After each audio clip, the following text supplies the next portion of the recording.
Muito bem, né? Meio-dia, 19 minutos, voltamos rapidinho com o debate desta terça-feira, agora já recebendo aqui em nossos estúdios o deputado pelo PT, deputado da Assembleia Legislativa do Estado de São Paulo, Simão Pedro. Deputado, seja bem-vindo, obrigado pela participação. Obrigado mais uma vez, Marcelo. né? Deputado, vamos situar a sua posição. O senhor foi eleito por que região de São Paulo?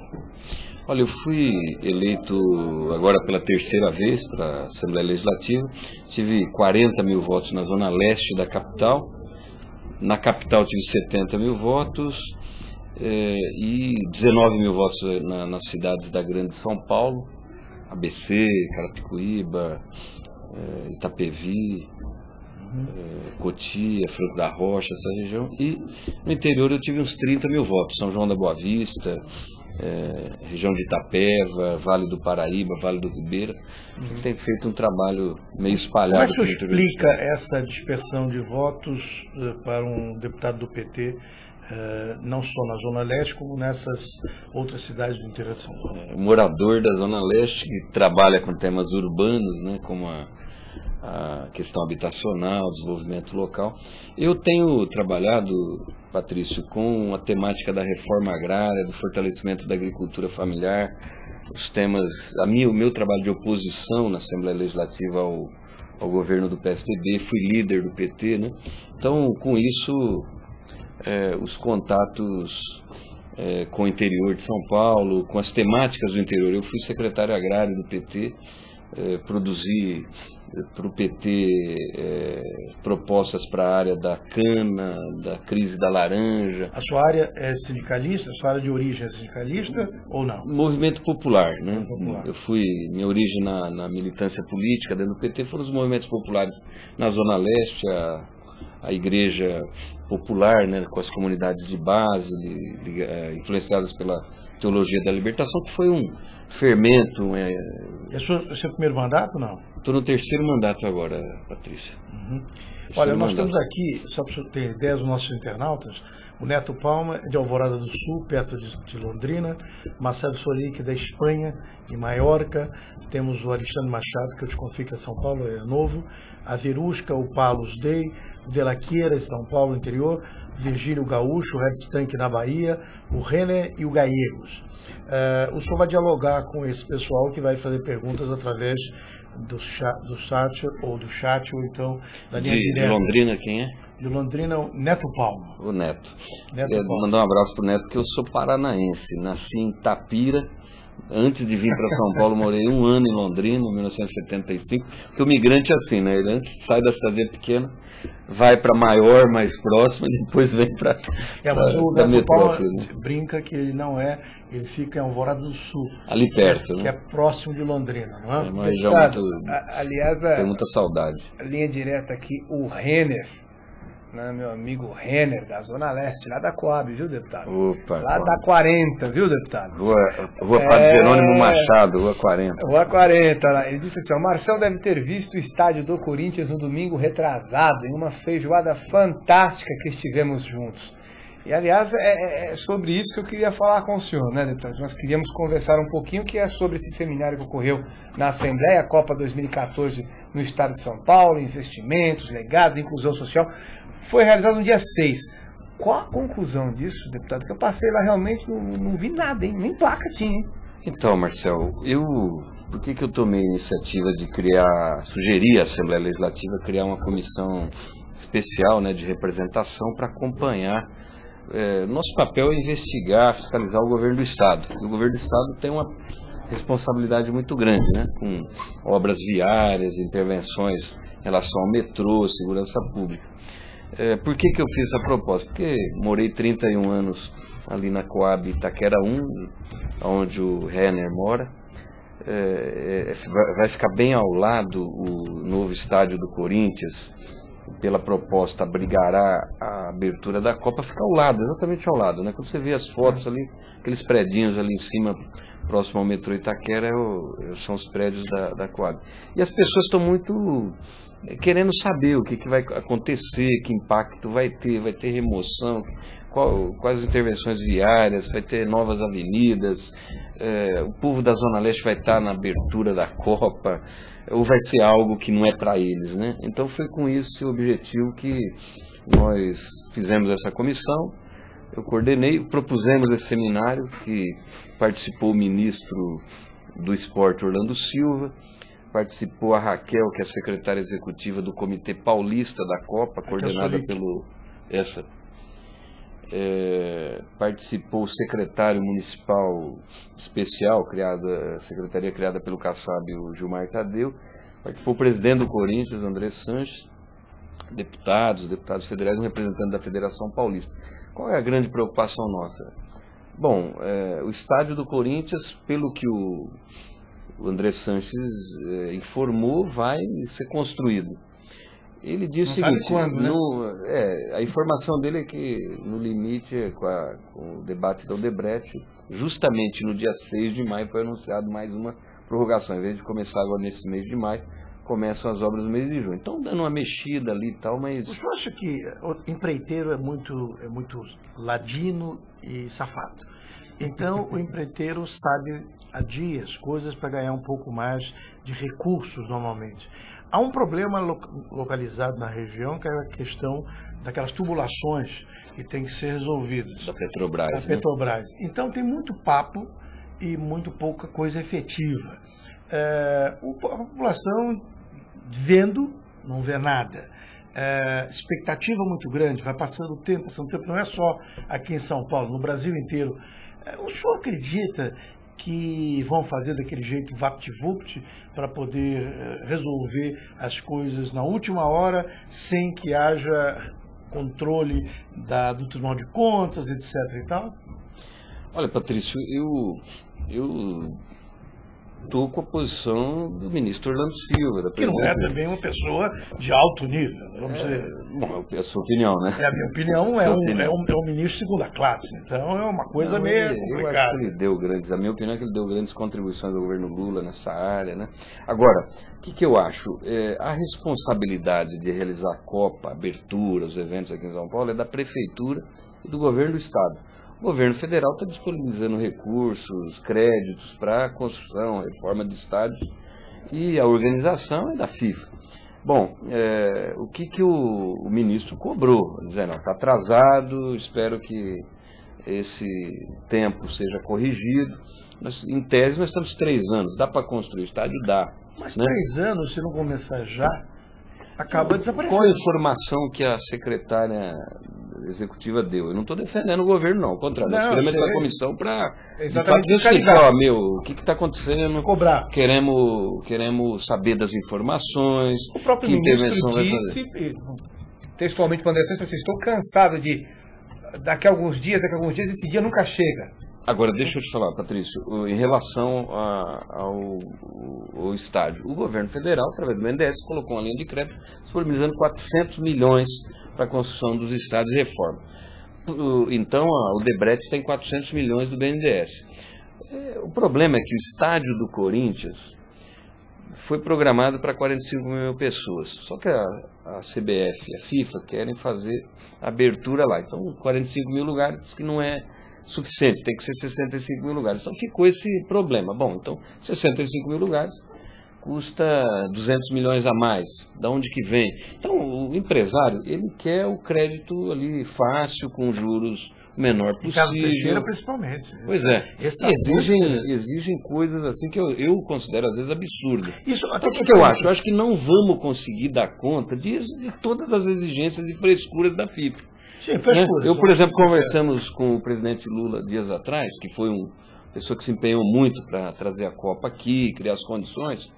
Ele estava dizendo o seguinte: nós vamos fazer a Copa, vai ser a melhor Copa e vai ser do jeito do Brasil, quer dizer, com as condições nossas, né?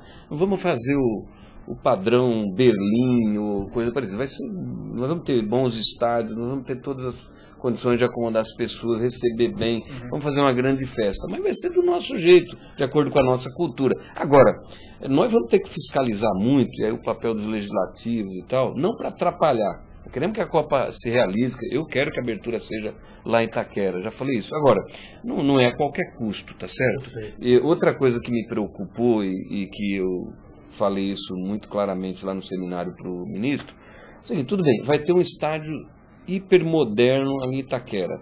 E a comunidade do entorno? Por exemplo, eu jogo futebol de várzea, Patrício, lá na Coab, com meus amigos lá.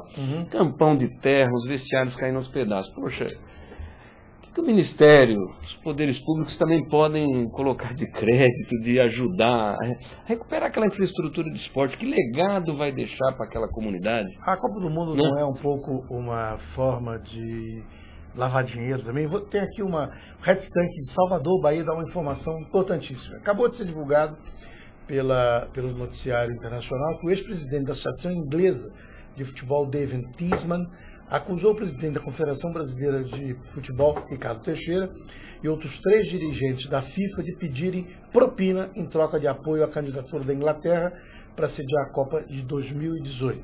A Inglaterra recebeu apenas 2 dos 22 votos no processo de seleção, que acabou escolhendo a Rússia para sediar o Mundial. Ou seja, os homens da máfia russa devem ter soltado dinheiro para permitir que isso aconteça. Quer dizer, isso é uma constante, são acusações e tal. Algumas acusações são levianas, eu reconheço, outras têm alguma fundo de verdade. O problema, o senhor como representante habitacional, o senhor está preocupado com o povo de Itaquera. O povo de Itaquera merece outros benefícios urbanos e outras preocupações das autoridades. O estádio é uma coisa episódica. E aí, como é que vamos ficar? Não, eu acho o seguinte, Patrício, eu duvido que o presidente Lula, quando se empenhou para trazer a Copa para cá, ofereceu vantagens, né, indevidas, né? Ele é empolgado com o Brasil num processo muito interessante, não só a Copa, vai trazer as Olimpíadas também para cá. Agora, tem gente que questiona, será que não tem outras prioridades, investimentos? A Copa, ela é um alavancador de processos de geração de emprego, de criação de infraestrutura e assim por diante, que devem ser pensados não para a Copa em si. Evidentemente que a Copa vem muita gente, etc. Mas temos que pensar no que mais importante para mim da Copa é o que vai deixar de legado. Para você ter de ideia, melhorias, etc. A importância, né, do gesto do presidente Lula é que agora estão vindo para o Brasil empresários alemães, empresários italianos, empresários ingleses, coreanos, ou seja, o mundo todo voltou-se para o Brasil por causa da Copa, por causa da Olimpíada. Agora, eu cito a Zona Leste, que é onde eu vivo há 35 anos, que me abrigou quando vim do Paraná, e que eu conheço bem isso. É uma região, 4 milhões de pessoas só na capital. Isso dá mais que o Uruguai, que o Líbano e assim por diante. Agora, é uma região hoje ainda dormitório. Ou seja, a população dali, na sua grande maioria, se desloca de uma forma irracional. Todo dia para vir para o centro, para ir para Guarulhos ou para o ABC. E aquele metrô que está já superlotado, a linha 3 superlotada, que vai ser um problema. Vai ter que ser feito investimentos ali de maior número de carros, né, de melhorar. Né? A outra coisa é o seguinte, então, para mim, todo investimento na Zona Leste que possa gerar emprego, criar um outro padrão e trazer desenvolvimento é importante. Eu, por exemplo, criei uma lei, consegui aprovar uma lei que ampliou o polo industrial de Itaquera. Coordenei a comissão que acompanhou a implantação da USP na Zona Leste, estamos brigando para manter os cursos, as vagas e melhorar, trazer cursos de engenharia, direito para a USP Leste, porque só temos 10 cursos. Pra você ter uma ideia, a USP tem um estatuto anacrônico da década de 70 que um curso que tem no Butantã não pode ter lá, sendo que a Zona Leste mudou completamente. A cidade de São Paulo mudou dos anos 70 para cá, né? Outra. Agora conquistamos um campus da Universidade Federal que será instalado em Itaquera, na Avenida Jacopêssego, uma antiga fábrica falida, a antiga Gazar, né? Até dia 21 temos um ato lá para dar uma pressionada no prefeito, acelerar o processo de desapropriação da área lá, para ser doada para o MEC. A Unifesp já está lá discutindo conosco. Então, assim, eu acho que a Zona Leste, agora a Jacopêssego, né, que está interligada com o Rodoanel, interligada com a Trabalhadores, pode ser um atrativo para empresas se instalarem ali, né? Nós queremos empresas boas.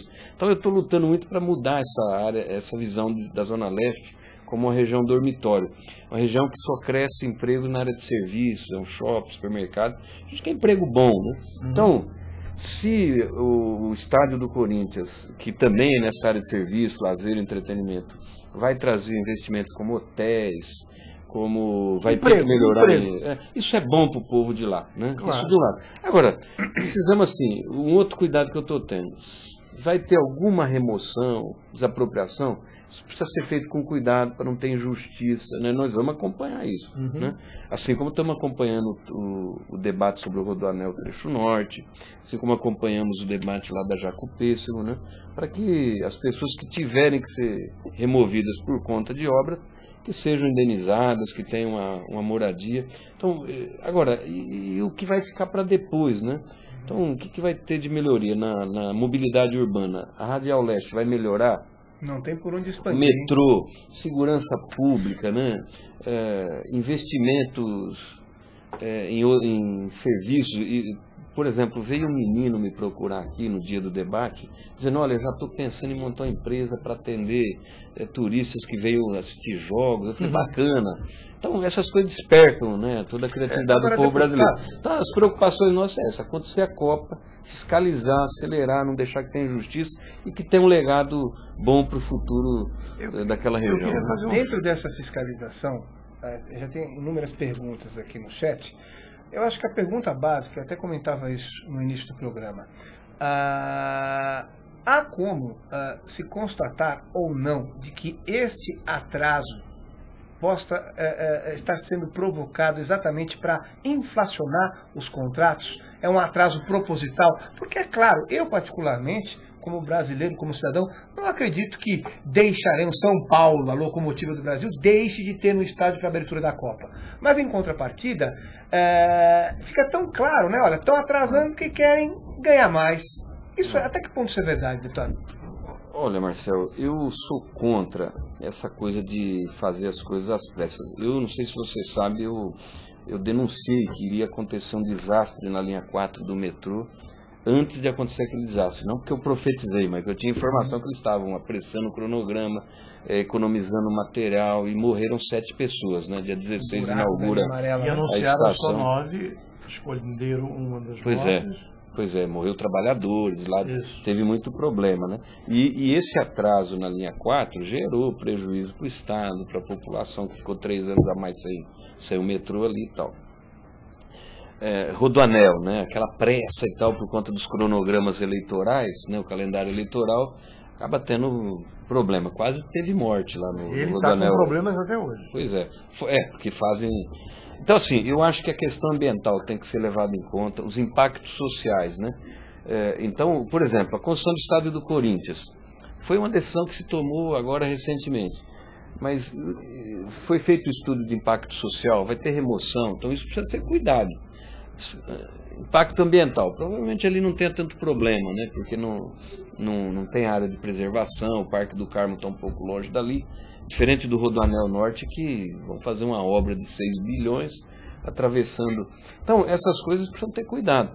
Aquele terreno é da prefeitura, tinha um contrato de cessão para o Corinthians, não foi feito, quer dizer, como é que fica isso? Tem que ter um acerto aí, parece que já foi feito o termo de ajuste de conduta com acompanhamento do Ministério Público. O que eu acho é que tem que ter feito, então tem toda a burocracia, né? O Brasil é lento, muita burocracia, muita lei, mas eu acho que todos os cuidados precisam ser feitos para que não sejam feitas numa pressa assim, que depois as consequências fiquem com o público, com prejuízo com o Estado, a população passe a sofrer, né?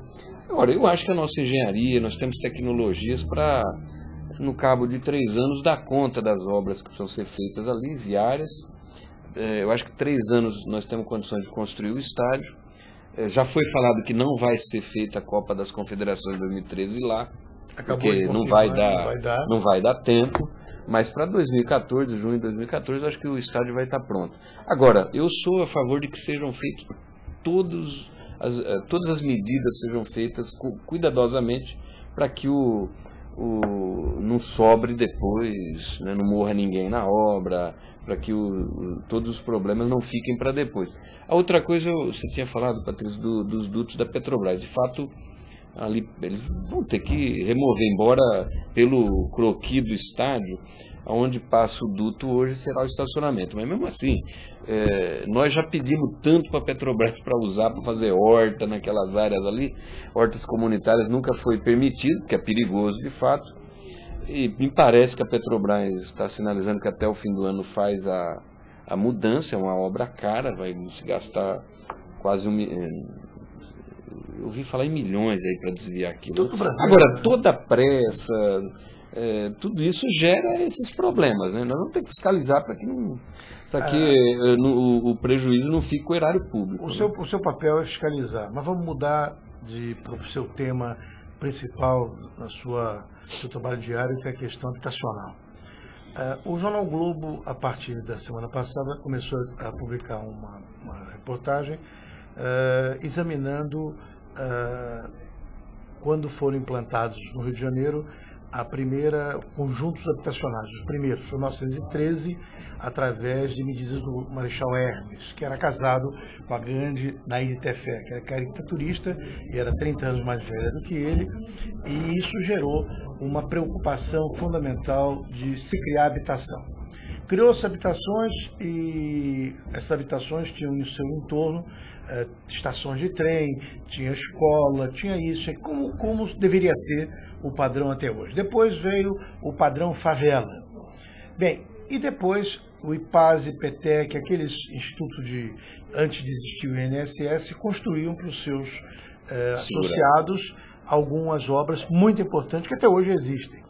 Em São Paulo, qual é a história da habitação popular em benefício da população? Olha, habitação é uma moeda eleitoral grande, eu sei disso. Por exemplo, esse conjunto habitacional que eu morei, fui para lá com 15 anos, meu pai conseguiu isso em 1979, no ocaso da ditadura militar, né? Então sempre foi utilizada para fins eleitorais também, né? Eu vou dar um exemplo, a ditadura militar, quando perdendo as eleições de 74 para o MDB, a ditadura que tinha sustentação política na Arena, né? Era o partido oficial de quem apoiava a ditadura militar. Com a insatisfação popular, o povo votando no MDB, o que eles fizeram? Precisamos dar uma esfriada aí na pressão que vinha da periferia. O que aconteceu? Uma migração intensa para os grandes centros, a Zona Leste explodiu e ali começou movimentos reivindicando moradia, saúde, transporte. O que eles fizeram? Vamos dar uma resposta. Construíram esses grandes conjuntos habitacionais. Taquera 1, Taquera 2, Teotônio Vilela no Sapopemba, Adventista na Zona Sul, Parada de Itália. Só estrutura... Só na capital. Mas só através do BNH, Coab e tal, né? Isso também foi feito em Belo Horizonte, em outras capitais. Só para você ter uma ideia, na Coab Itaquera 1, José de Anchieta, Manuel da Nóbrega, linha Arthur Alvim, foram feitas 13.500 unidades. José Bonifácio, 2 anos depois, 20.000 unidades. Cidade de Tiradentes, mais 30.000 unidades. Sem nenhuma complementariedade. Imagina, era distante, não tinha metrô, não tinha transporte, não tinha saúde. Mas assim, evidentemente que para quem morava de aluguel, enfrentava enchente, longas distâncias, vinha morar ali com asfalto, tal, mesmo um apartamento, essas pessoas vieram morar todos de uma vez ali, né? Então, são soluções mais ou menos como essa. Agora, nós temos um problema crônico em São Paulo, só vou pegar o estado de São Paulo, nós temos 1.200.000 famílias sem casa ainda. Esse problema concentrado nas regiões metropolitanas.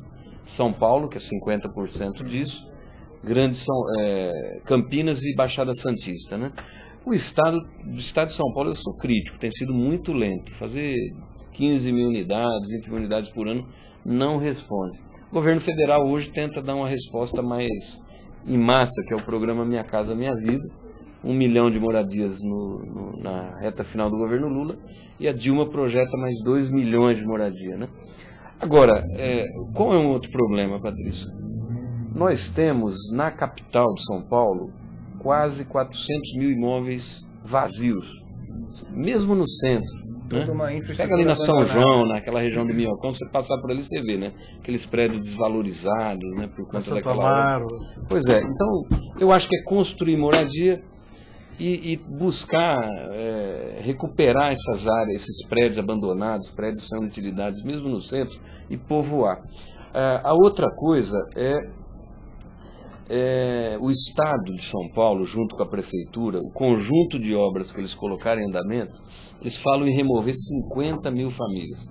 Falando ali no Jabaquara com Águas Espraiadas, que é a ligação da Roberto Marinho com a Imigrantes, aquela obra da nova marginal exigiu um programa de compensação ambiental, que é a construção do Parque Linear da Várzea do Tietê, onde encheu no ano passado, aquele povo ficou 3 meses embaixo d'água. Ali se removerão mais 10 mil famílias. Aqui na Águas Espraiadas, 10 mil. Operação Luz remove mais 3 mil. Você não acha que deveria... Então, o governo hoje, Rodoanel, o trecho norte do Rodoanel, 2.500 famílias serão removidas. Então, o que o governo está fazendo? Em vez de construir moradia para quem não tem, ele está priorizando construir alternativa de moradia para quem ele está removendo por conta das grandes obras. Você não acha que a obra... Mas isso é um debate do ponto de vista urbanístico, social... Saindo do debate, você não acha que a pesado, né? a prefeitura não tem estrutura e agilidade para resolver esses problemas que deveriam ser vistos de uma maneira não burocrática? Olha, eu acho que o Estado, eu defendo o modelo de política habitacional, sou autor, junto com outros deputados, fiz a mediação para criar a lei que criou o Conselho e o Fundo Estadual de Moradia, mudamos a Constituição do Estado para permitir regularização fundiária, mesmo em áreas públicas. Então, na minha opinião, a Prefeitura, na atual gestão, é lenta demais, né? Ela está trabalhando só em cima de retirar famílias e dar respostas para onde tem essas grandes intervenções. O planejamento ficou para trás, né? Quando tem um diálogo entre as 3 esferas, a coisa melhora um pouco. Buenos Aires resolveu esse problema dividindo a cidade em quatro. Você tem o prefeito da Zona Norte, Zona Sul, Zona Oeste e Zona Leste. Não é subprefeito, prefeito de fato, com mandato, com recursos. O senhor não acha que já está na hora de redirecionar uma cidade monstro como São Paulo? Não é porque eu sou petista, mas isso é constatável, aí vocês mesmos, profissionais da imprensa, podem ver. A Marta Suplicy criou as subprefeituras, deu poder aos subprefeitos, tinha 30. São Paulo é uma região imensa, é uma metrópole com 11 milhões de habitantes. Então criou 30 subprefeituras com poder. O subprefeito, ele de fato era um prefeito de regiões de 500 mil habitantes. São Miguel Paulista, 500 mil habitantes. Itaquera, 250 mil habitantes. E assim por diante.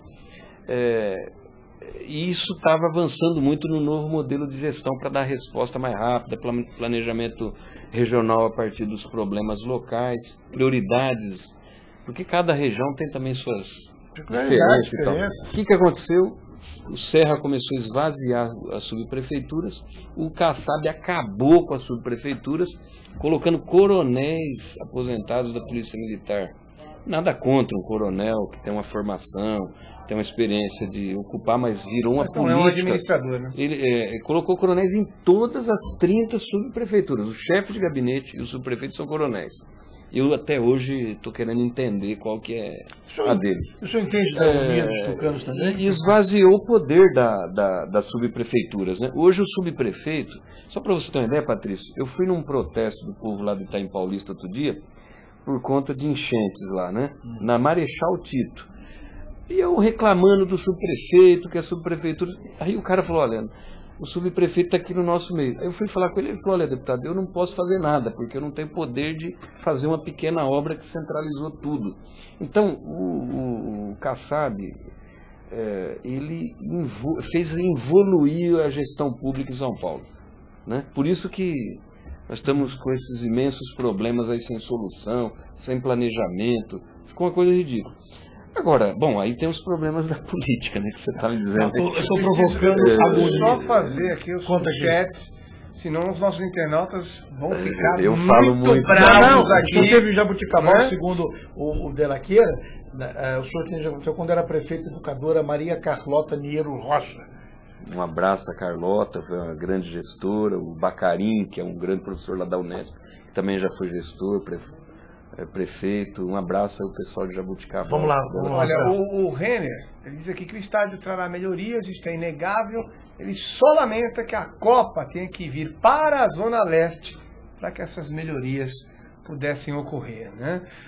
O Rex Tanks diz aqui, ó, temos exemplo de outros eventos esportivos do Brasil, onde foram feitos investimentos altíssimos e as obras acabaram abandonadas sem reverterem benefícios para o povo.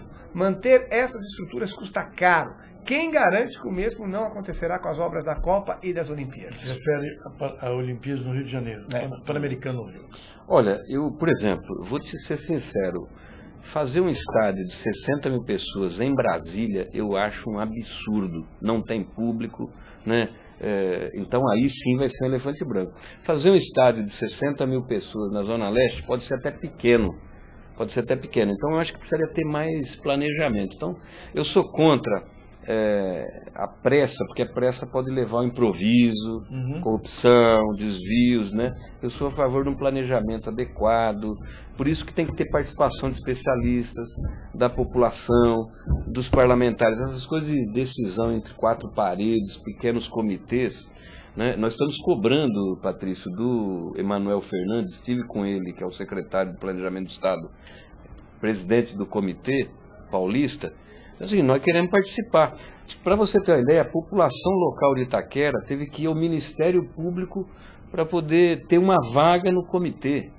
Então, essas coisas não precisavam ser assim, né? Não. Eu sou da opinião de que uma administração moderna é aquela que promove a participação da comunidade, de especialistas. Vou dar um exemplo, educação em São Paulo. Educação péssima. Por conta da falta de investimentos, do autoritarismo, né, de decisões de um cara que se acha o gênio e que aplica soluções de cima para baixo. No fim, ele é demitido e o problema só fica maior. Para falar em gênio, o senhor não vai sair daqui sem dar sua opinião sobre Ele respondeu o Renan, agonia. ele tá bravo, hein? Agonia. Hã? O Renan tá bravo. Cadê o Renan? O Renner. Ele pergunta aqui, ó. Pergunte ao Simão por que o Ministério Público esperou mais de 20 anos para cobrar ao Corinthians suas obrigações inerentes ao terreno. Onde até então estava as moscas, é isso? Mosca. Pois é. Não, tinha lá funcionando o CT do Corinthians, né, que depois ele foi abandonado, passaram lá para Marginal. Mas eu acho que o Ministério Público tem que ser cobrado. O Ministério Público, às vezes, é lento demais. Vou dar um exemplo. A calha do Tietê. Eu denunciei em fevereiro do ano passado, fui lá levar uma representação ao Dr. Fernando Grella, dizendo o seguinte: o governo do estado abandonou a desassoreamento, tudo que tinha que ser feito, levando a tudo aquilo que foi gasto, 1 bilhão e 900 milhões, para aprofundar a calha, alargar, foi tudo para o ralo. Precisou um grande jornal, um grande site esse ano, agora em abril, colocar para que eles...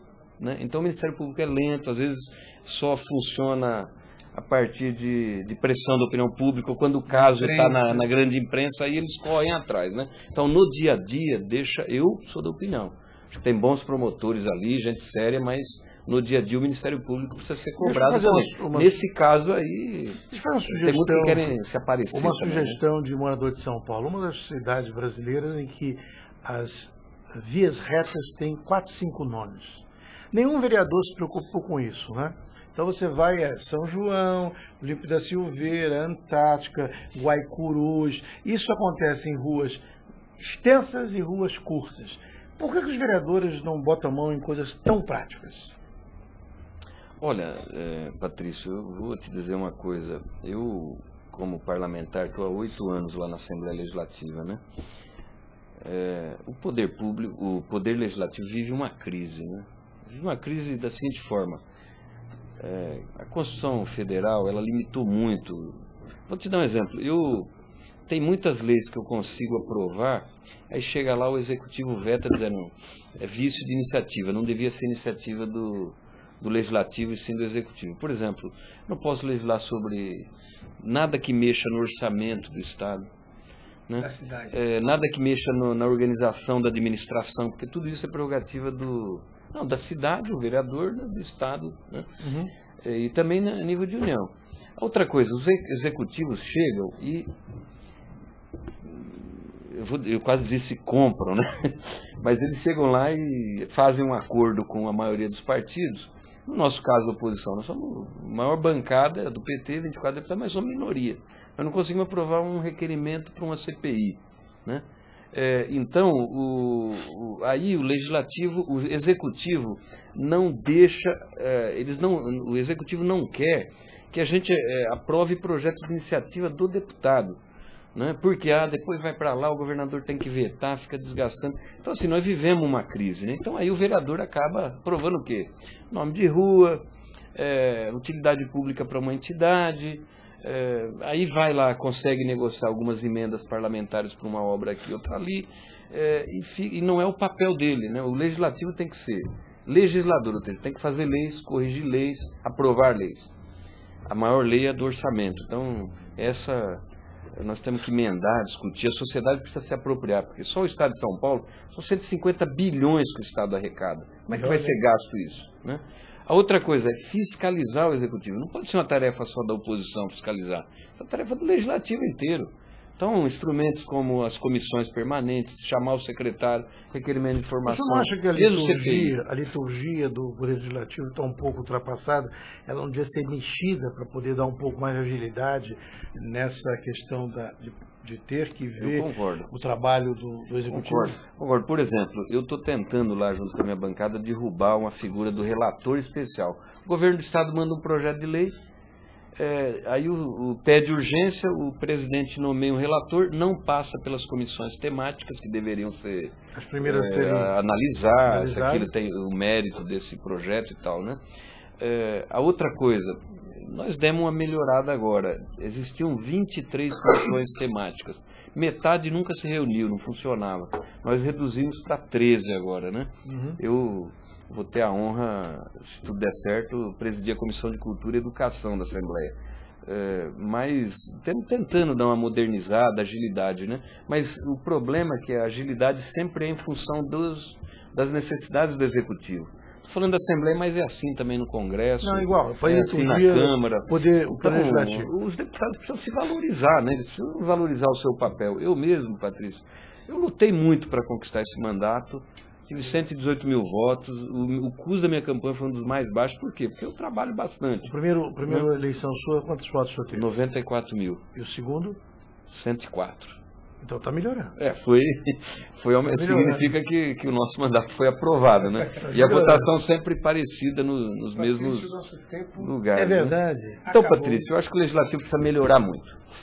Agora, só para acabar, responde a língua, eu não durmo hoje. Eu não durmo hoje. E a agonia dos tucanos, como é que o senhor está vendo? Olha, eu não vou tripudiar, né? Eu acho que o PSDB vive uma crise de oposição, a crise do neoliberalismo, essas teses do Estado mínimo, do Estado... Então, assim, eles estão em crise de identidade, estão uma crise porque eles fizeram um tipo de oposição que a população reprovou e vive uma crise de espaços, né? De projetos pessoais, né, o Serra contra o Alckmin concorrendo com o Aécio, o prefeito que se desentendeu. Então isso está gerando uma confusão danada, né?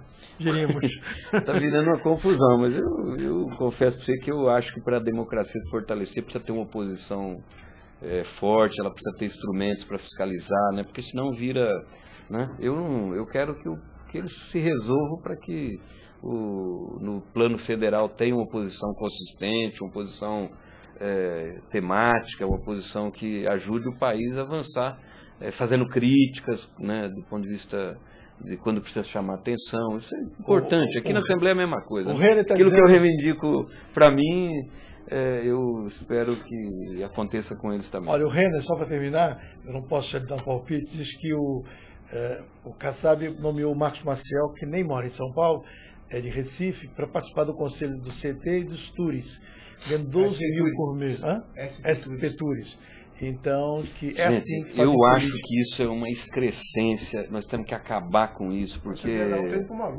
Pois é, cara, então se você pega um político lá que ficou desempregado e nomeia ele conselheiro para vir aqui receber recursos da população de São Paulo por conta de um acordo político, ou seja, uma pessoa para receber recurso público tem que prestar serviços, né? Eu não sei que tipo de serviço uma pessoa faz aí para vir participar de uma reunião uma vez por mês, às vezes nem abre a boca, nem dá opinião e tem um salário de 6 mil reais, 10 mil reais. Eu acho que nós temos que fazer um movimento na sociedade para acabar com isso. Meio-dia, 59 minutos. Desculpa, falando muito, por aqui, né? É que ele fala demais, né? Fala demais esse cara. Ele volta aqui para dizer se... E eles me provocaram muito. Não, ele volta aqui para dizer se o estádio de Itaquera sai ou não sai. Não, mas isso não sou eu que vou falar. Eu vou ficar no pé para que saia. Você está otimista, deputado? Eu tô, cara. Eu tô muito esperançoso. Você é um brasileiro, nunca perde a esperança, deputado?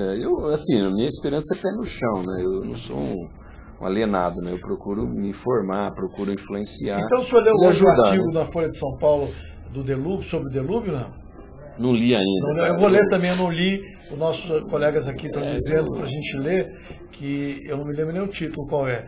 E diz que é muito interessante, e eu vou ler, não sei nem de quem é, pode ser de Liliane Cantanhede, pode ser do Clóvis Rossi. De quem é o artigo, eu não me lembro. Bem, vem aí o Olé, com as informações do esporte. Eu quero mandar um abraço especial para o amigo Renner.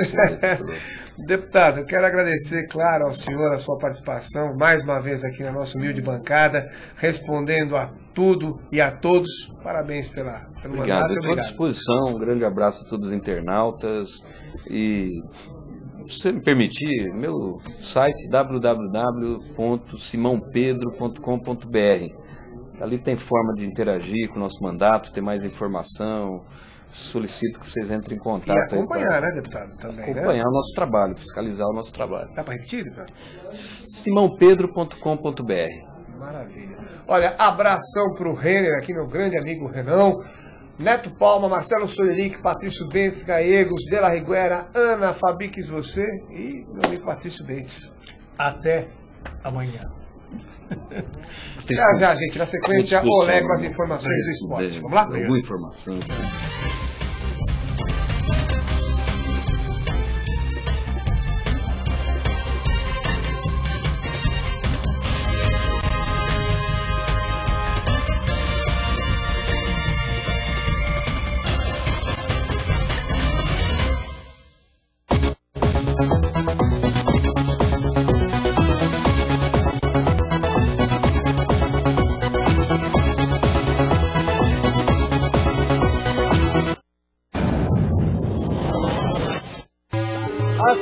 Olha lá, beleza, coube, hein? Bacana.